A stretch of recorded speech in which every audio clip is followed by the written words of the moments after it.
आय नमः।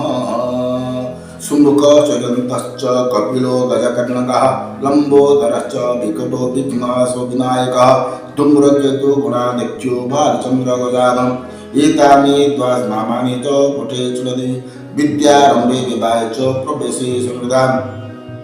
संग्रामे संकृतैतो विघ्नायति वक्रतुण्ड महाकाय सूर्यकोटिसमप्रभ निर्विघ्नं कुरु मे देव सर्वस्व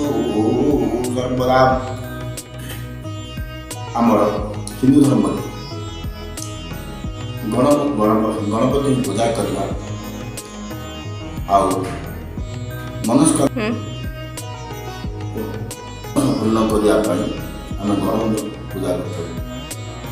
समस्त आम जाने समस्त प्राय आम जाने गणपति आविर्भाव विभिन्न मतानुसार पार्वती तपस्या करते से सब व्यवहार पार्वती कर शिव प्रवेश मना कले बाहर कले पार्वती कले गणेश नदेले पार्वती दुख कले आउ पुनर्बार आनी हाथीर मुंडक से गणपति मस्तिष्क हाथीर मुंड एक पौराणी मत अनुसार आम गणपति मोर निजर अनुभूति अच्छे जड़े बंधु आस कहले मोर पुत्र सन्तान दरकार ठीक अच्छे कहली प्रत्येक मासर शुक्ल चतुर्दिन एक वर्ष पर्यंत भक्तिपूत भाव गणेश पूजा करने इष्ट कार्य आश्चर्य कथा आम से प्रत्येक पूजा बताई गणेश ये पूरा केतोटी निजर मतानुसार विश्वास चलती आम समस्ते अग्रपूज गणना कर भक्ति सहकार प्रणाम करवा पूजा करवा इष्ट कार्य विश्वास पंचित ओम गणानंता गणपति भावी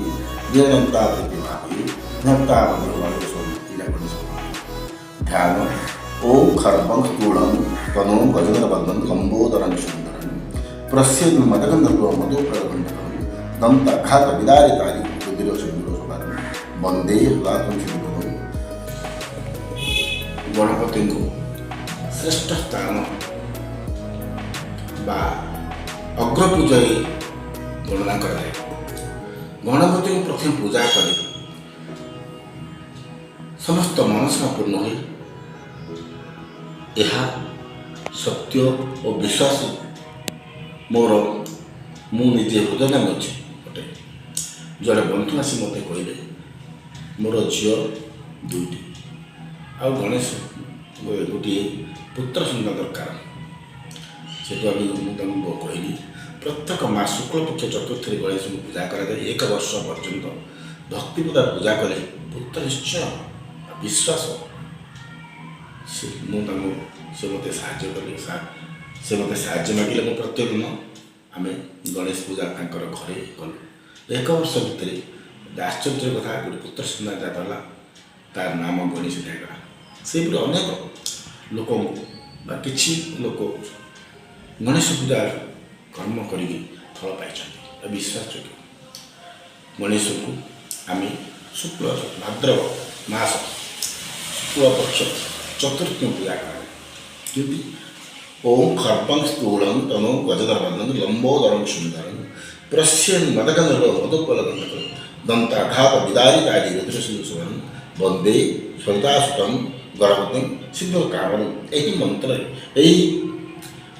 ध्यान गणेश पूजा कराए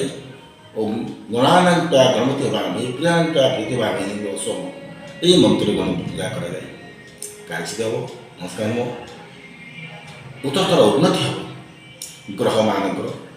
सुफल प्रदान करेंगे ग्रह बाधा घटे गणेश पूजा करें।